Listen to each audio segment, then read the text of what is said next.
years without buying any fertilizer. Look at this abundance. Nature gives me everything I need. No garden is proof, just the good earth. It's incredible. Por kjo nuk është pjesa interesante. Pjesa interesante është ajo që gjeta e varrosur në një libër bujësie të shekullit gjigje, që industria moderne ka dhjetëra vjet duke u përpjekur të mos e lexoni. Ajo që do t'ju tregoj sot do të ndryshojë përgjithmonë mënyrën si shikoni tokën në këmbët tuaja. Dhe kur të arrini në fund, do të kuptoni pse një industri shumë miliardëshe ka nevojë që të mos e dini. Jam Agimi. Mirë se erdhët në kanal. Nëse jeni të rinj këtu dhe ju intereson të kultivoni ushqimin tuaj të vërtet, pa varur nga dyqanet dhe ciklet e konsumit, abonohuni tani. Çdo video i këtij kanali është ndërtuar për t'ju dhënë saktësisht atë lloj njohurish tani, ndërkohë që po shikoni, në çdo kopsht të shëndetshëm ka një sistem prodhimi pleqimi që funksionon në mënyrë plotësisht autonome. Nuk ka nevojë për energji elektrike, nuk ka nevojë për vëmendje tuajën, nuk ka nevojë të blini asgjë. Ka funksionuar kështu shumë para se të ekzistonte njeriu. Dhe megjithatë, shumica e kopshtarëve shtëpiak e injorojnë plotësisht, jo nga pakujdesi, por sepse ka arsye ekonomike shumë konkrete pse askush nuk e ka shpjeguar mirë. Qëndroni sepse ajo çfarë do t'ju mësoj në minutat e ardhshme është saktësisht ai sistem, si funksionon, pse funksionon, si ta shfrytëzoni në mënyrë aktive dhe pse rezultatet që do të merrni do të jenë të pamundura t'i shpjegoni dikujt që nuk e ka parë këtë video. Le të fillojmë nga fillimi, sepse për të kuptuar zgjidhjen duhet të kuptoni fillimisht cili është problemi real. Shumica e kopshtarëve shtëpiak mendojnë për pjellorinë e tokës si diçka që shtohet nga jashtë. Blini një qese, aplikoni për mbajtjen, bima rritet, qesja mbaron, ktheheni të blini. Ky është modeli që na kanë mësuar, i vetmi që shfaqet në revistat e kopshtarisë, i vetmi që reklamohet, i vetmi që gjeneron biznes, dhe është një model që funksionon, kjo duhet pranuar, por funksionon në të njëjtën mënyrë si kafeja funksionon për t'u zgjuar.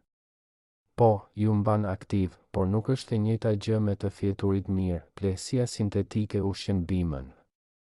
Por toka, sistemi i gjallë nën bimë, mbetet njësoj ose më keq me çdo aplikim.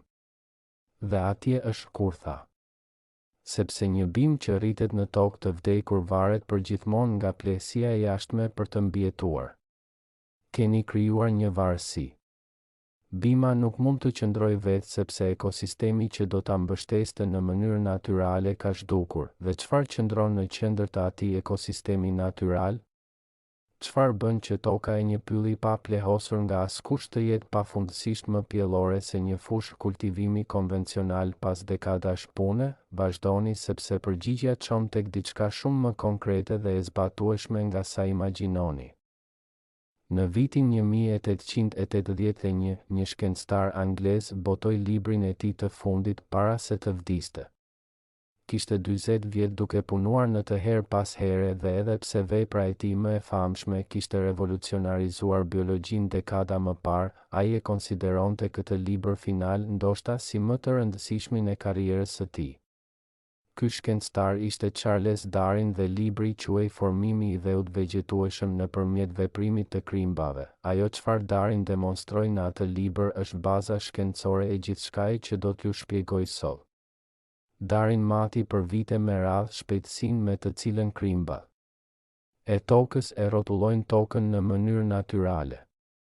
Llogariti se sa material organik përpunojnë.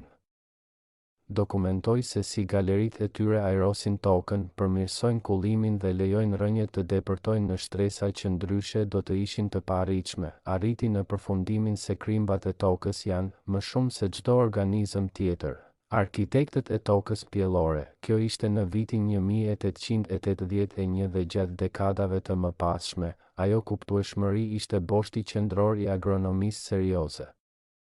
Fermerët e mirë dinin se prania e krimbave ishte treguesi më i besueshëm i shëndetit të tokës. Jo ngjyra, jo tekstura, jo analizat kimike.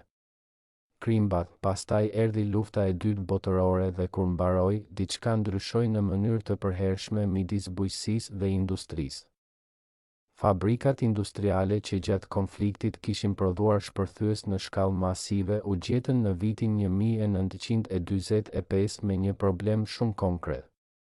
Kishin kapacitet prodhimi të madh dhe një treg që nuk ekzistonte më. Shpërthuesit nuk nevojiteshin në të njëjtat sasi, por ato fabrika prodhonin kryesisht një komponimet, azot sintetik.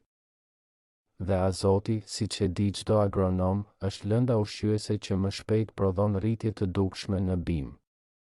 Aplikoni azot, bima bëhet e gjelbër dhe e madhe brenda ditësh. Efekti është i menjëhershëm, spektakolar dhe i lehtë për të shitur, tranzicioni ishte i shpejtë. Të njëjtat infrastruktura, të njëjtat kimikate, të njëjtët shpërndarës ndryshuan vetëm klientin.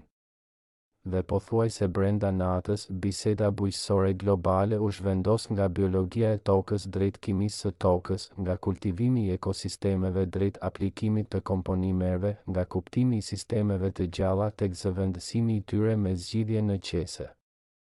Nuk ishte një komplot në kuptimin kinematografik. Nuk pati një takim sekret ku dikush vendosi të shtyp njohurit e Darinit.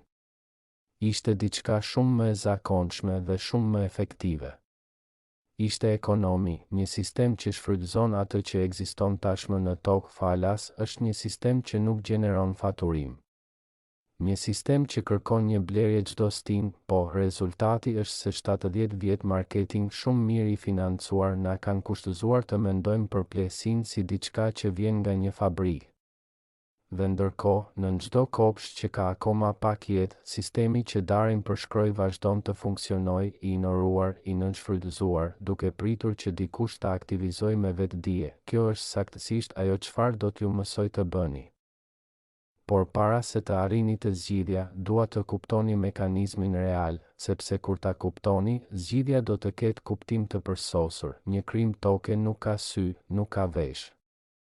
Nga perspektiva njerëzore, duket një organizëm jashtëzakonisht i kufizuar, por ka diçka që për qëllimet tona është shumë më e dobishme se ndonjë nga ato shisa.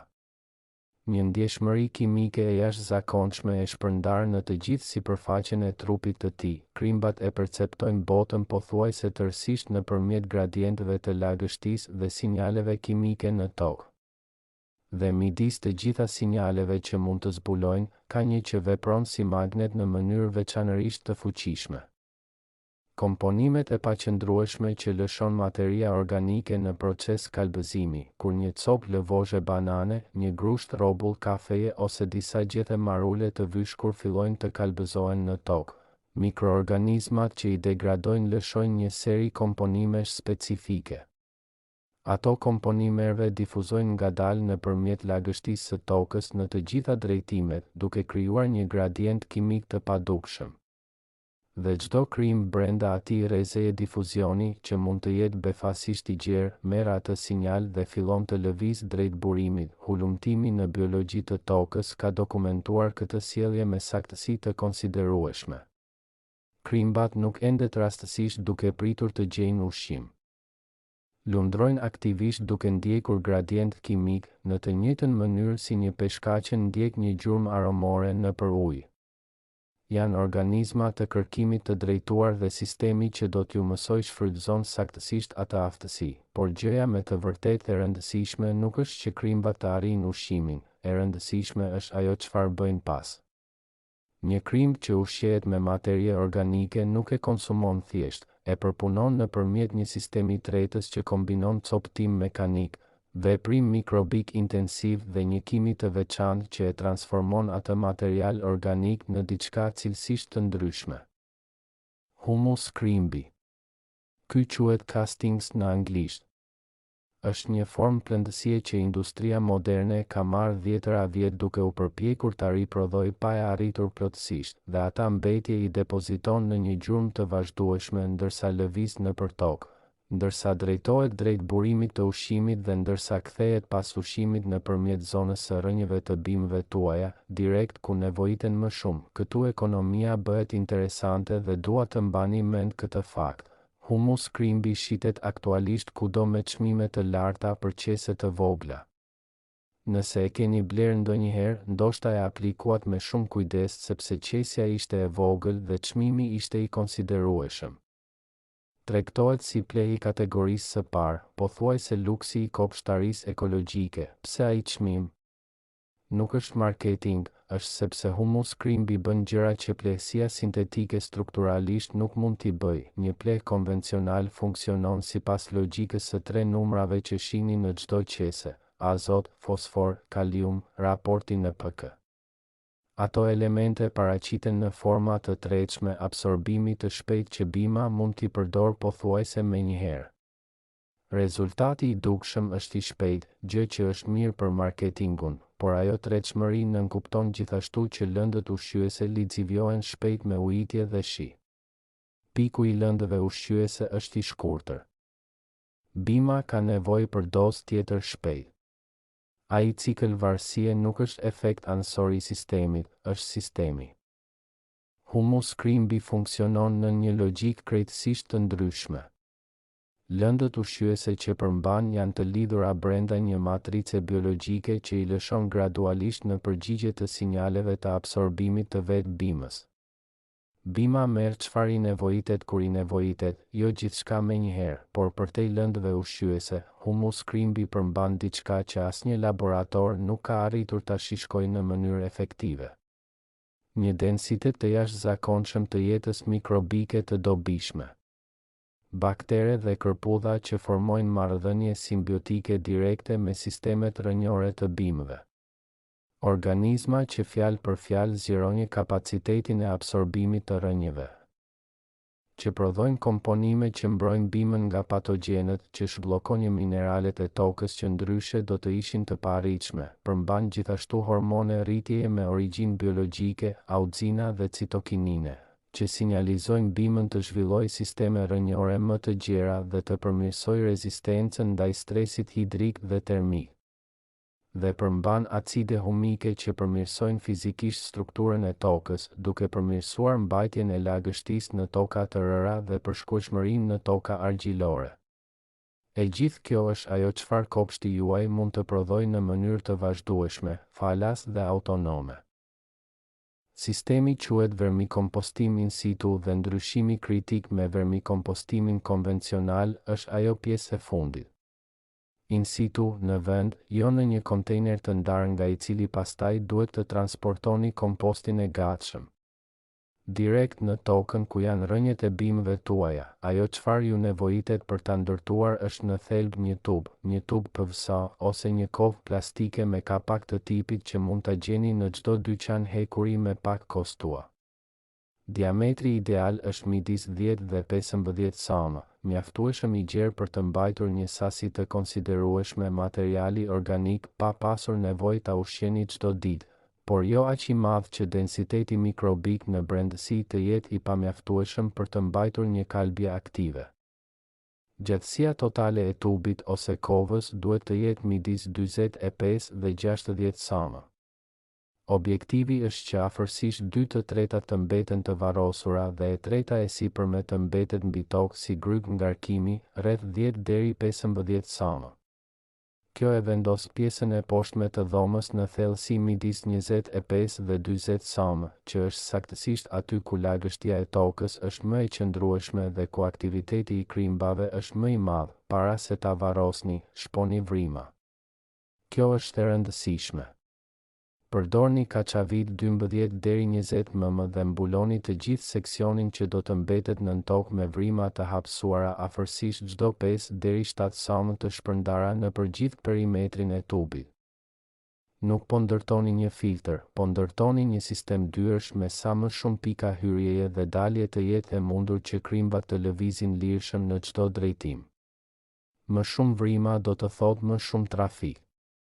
Më shumë trafik do të thotë shpërndarje më e gjerë e humusit nëpër të gjithë vatrën. Sa i përket fundit, keni dy mundësi. Mund ta lini të hapur, gjë që lejon hyrjen direkte të krimbave nga poshtë dhe lëngun e prodhuar nga kalbja të kullojë direkt në tokë, duke çuar me vete lëndë ushqyese të tretshme.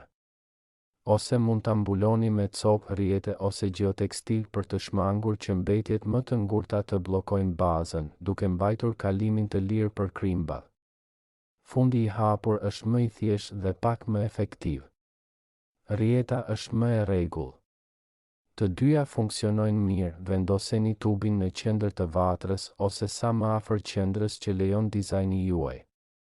Objektivi është të maksimizoni rrezin e ndikimit në mënyrë që krimbat që udhëtojnë nga dhoma drejt jashtë të kalojnë nëpërmjet zonës rrënjore të numrit më të madh të bimëve para se të ndalojnë.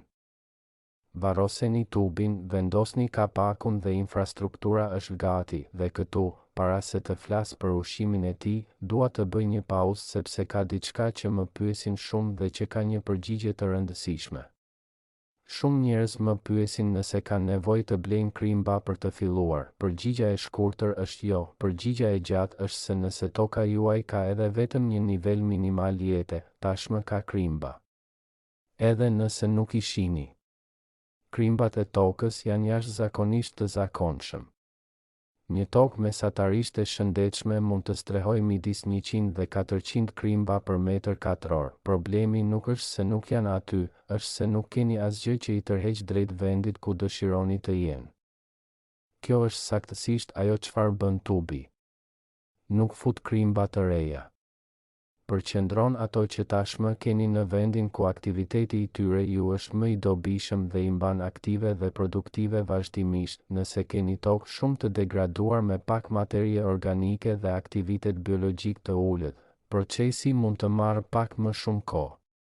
Por edhe në ato raste, vetë prania e materialit organik që kalbëzohet aktivisht në tokë fillon të tërheqë dhe të zhvillojë popullatën e krimbave me kalimin e kohës. Sistemi ndërtohet vetë. Dhe nëse dëshironi ta përshpejtoni procesin, ka diçka që mund të bëni që nga fillimi dhe që bën ndryshim të dukshëm, por para se t'ju tregoj, le të flas për gjën më të rëndësishme pas ndërtimit, ushimin. Tubi nuk bën asgjë pa input organik, por lajmi i mirë është se inputi që ju nevojitet janë saktësisht mbetjet që tashmë po i gjeneroni në kuzhinën tuaj dhe që ndoshta po i hidhni tani, mbetjet e frutave dhe perimeve të papërpunuara, lëvoshgat e bananes, bërthamat e mollës, copat e perimeve që nuk do t'i përdorni, gjethet e marulës që fillojnë të vyshken, rrobull kafeje, qeset e çajit të përdorura pa kapse metalike, lëvoshgat e vezëve të bluara që gjithashtu sigurojnë kalcium dhe ndihmojnë në rregullimin e pH. Sasi të vogla orizi ose makaronash të ziera pa erza dhe kartoni ose letra gazete e coptuar pa ngjyra, e cila shërben për të balancuar lagështinë kur përmbajtja bëhet shumë e lëngshme. Ajo çfarë nuk duhet të hyjë është po aq e rëndësishme ta kuptoni. Mishi, peshku dhe produktet e qumështit kalbëzohen nëpërmjet rrugëve bakteriale që prodhojnë komponime bazuar në amoniakun në përqendrime që janë repelente për krimbat, efekti i kundërt i asaj që kërkojmë. Ushqimi i gatuar me vaj, salca ose erza të forta hyn në të njëjtën kategori. Lëvoshgat e agrumeve në sasi të mëdha mund të ndryshojnë pH-n e dhomës në mënyrë që pengon aktivitetin mikrobik dhe çdo produkt i trajtuar me pesticide mund të dëmtojë drejt për drejt popullatën e krimbave që po përpiqeni të kultivoni. Mbajini inputet e pastra, të papërpunuara dhe me origjinë bimore dhe sistemi do të gjejë ekuilibrin e tij. Frekuenca ideale është çdo 2 ose 3 ditë, mjaftueshëm për të mbajtur aktivitet kalbëzimi konstant. Por sistemi toleron perfektisht një javë ose më shumë pa input pa u shembur. Tani, ajo gjë që mund ta përshpejtoj procesin nga fillimi, kur instaloni tubin, mbushni fundin me një përzierje tokë nga kopshti vet, gjethet të thata të bluara dhe një grusht mbetjesh kuzhine të freskëta. Kjo krijon menjëherë kushtet për aktivitet mikrobik dhe gjeneron gradientin e parë kimik që tërheq krimbat. Mund të shtoni gjithashtu pak kompost të pjekur nëse keni, jo si pleh, por si inokulant mikrobik për të filluar zinxhirin e kalbjes më shpejt. Shenja e parë se sistemi po funksionon mirë do të vijë pas disa javësh. Toka rreth tubit do të fillojë të bëhet dukshëm më e errët dhe e lirshme se pjesa tjetër e vatrës, pas 2 ose 3 muajsh. Nëse hapni kapakun, do të shihni humus krimbi të akumuluar në brendësi, një material të errët granular me erë toksore të pastër që nuk i ngjan as pak erës së kompostit konvencional, dhe bimët më afër tubit do të fillojnë të sillen ndryshe. Më shumë vigor, më shumë rezistencë ndaj periudhave të nxehtësisë ose thatësirës, më shumë prodhim. Është lloji i ndryshimit që është i vështirë t'ia shpjegoni dikujt që nuk e ka parë procesin, sepse nuk i ngjan rezultateve të shpejta dhe spektakolare të një pleherie sintetike. Është më delikate në fillim dhe pastaj kumulativisht më e theksuar se çdo gjë që keni arritur me një qese. Gabimi më i zakonshëm që bëjnë njerëzit në fillim është mbi ngarkesa e tubit. Shtojnë shumë material shumë shpejt para se popullata mikrobike e brendshme të ketë arritur densitetin e nevojshëm për ta përpunuar me atë ritëm. Rezultati është që materiali akumulohet pa u kalbur siç duhet dhe dhoma fillon të nuhat në mënyrë agresive dhe të pakëndshme, gjë që vepron si sinjal alarmi i hershëm. Nëse kjo ndodh, zgjidhja është e thjeshtë. Reduktoni inputet për disa ditë dhe shtoni material të thatë, kartoni të coptuar ose gjethe të thata për të ribalancuar raportin karbon dhe azot brenda dhomës. Brenda 1 ose 2 javësh, sistemi rindërtohet vetë. Një dhomë që funksionon sakt nuhat si tokë e lagur, si pyll, si kërpudha. Nëse nuhat kështu, gjithçka po shkon mirë, dhe nëse po pyesni sa tuba nevojiten për një vatër 2m? Një është i mjaftueshëm për të filluar. Për vatra më të mëdha, 2 ose 3 të shpërndar në pika strategjike, krijojnë zona ndikimi të mbivendosura që përfundimisht mbulojnë të gjithë hapësirën. Ka një komponent tjetër të këtij sistemi për të cilin dua t'ju flas sepse ka implikime më të gjera se prodhimi i thjeshtë i humusit. Galeritë që krijojnë krimbat ndërkohë që lëvizin nëpër tokë nuk janë thjesht tunele, janë infrastrukturë. Kanale aerosjeje që lejojnë rënjët të depërtojnë në shtresa më të thella të tokës. Sisteme kullimi që shmangnin mbytjen në periudha shiu intensive. Kapilar që gjatë thatësirës lejojnë lagështinë nga shtresat më të thella të ngrihet drejt zonës rënjore. Tokë me popullat aktive krimbash absorbon ujin e shiut midis 3 dhe 5 herë më shpejt se tokë, pato e mban atë lagështi në mënyrë më eficiente gjatë periudhave të thata. Është më rezistente ndaj ngjeshjes dhe rënjet e saj mund të eksplorojnë vëllim shumë më të madh toke, që nënkupton akses në më shumë minerale, më shumë ujë dhe më shumë stabilitet. E gjithë kjo është e padukshme. Nuk shfaqet në asnjë analizë bazike toke, nuk mund të shitet në qese, por është ndryshimi midis një kopshti që mbijetron dhe një kopshti që lulëzon. Le të kthehemi te pyetja me të cilën fillova: pse nuk e dinit këtë më parë? Jo, sepse informacioni nuk ekziston. Darwin e botoi në 1881. Ka dekada hulumtimesh në biologji toke që konfirmojnë çdo pjesë të asaj çfarë ju shpjegova sot, jo sepse është e komplikuar. Siç e keni parë, materialet kushtojnë pak dhe ndërtimi merr gjysmë ore, jo sepse kërkon aftësi të veçanta ose kushte të veçanta. Përgjigjja reale është se një sistem që kthon mbetjet organike që tashmë po i gjeneroni në plehun më të plotë të botës. Falas, pafundësisht, pa pasur nevojë të blini asgjë, është strukturalisht i papajtueshëm me një model biznesi bazuar mbi shitjen e diçkaje çdo stin. Nuk ka nevojë të shtypësh aktivisht atë njohuri, mjafton të mos financosh shpërndarjen e saj. Kopshtari që ndërton një nga këto tuba ndalon të jetë klient i mundshëm për atë kategori produkti. Shumëzojeni atë me miliona kopshte shtëpiake dhe kuptoni pse marketingu i industrisë tregon gjithmonë në drejtim tjetër. Keni rreth 20 minuta këtu dhe tani dini diçka që shumica e njerëzve që kanë bërë kopshtari për dekada ende nuk e din. Video tjetër e këtij kanali do ta çojë këtë më tej.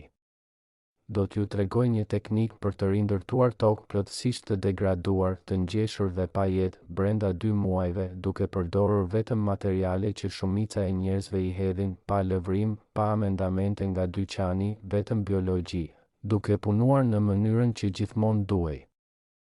Nëse ajo çfarë keni parë sot ju dukej e dobishme, abonohuni për të mos humbur atë video. Dhe nëse ky video arriti tek dikush që ka vite duke bler qese plehrije pa e vënë kur në dyshim, jepni like dhe ndajeni. Nuk po më bëni një favor mua. Po vënit informacionin para dikujt që mund ta përdor, shihemi në videon tjetër.